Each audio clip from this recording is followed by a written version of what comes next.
Beauty contestants in Peru have spoken out about gender violence in their country, reciting statistics of attacks on women during an annual beauty pageant.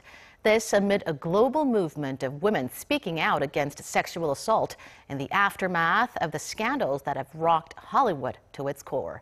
Joonhee reports. It was the opening stage of a beauty pageant where each contestant would walk to the front of the stage to introduce themselves and call out their body measurements. But during the annual Miss Peru contest, a different set of numbers and figures were recited by the contestants, namely statistics on violence against women in the country.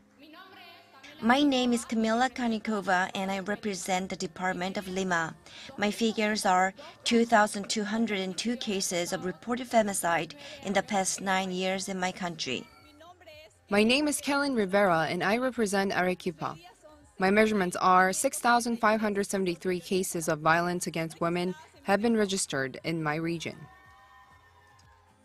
Organizers of the pageant had agreed with the contestants to dedicate the event to the women of Peru, a country with an appalling record in gender violence.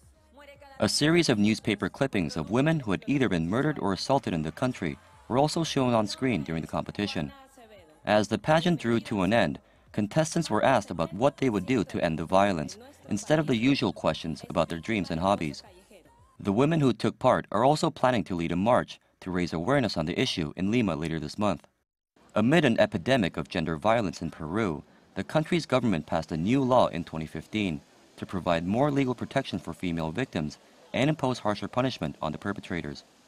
According to statistics from the Peruvian government, some 800 women were murdered in the country in gender-motivated acts of violence in the 6 years leading up to 2015. Joonhee, Arirang News.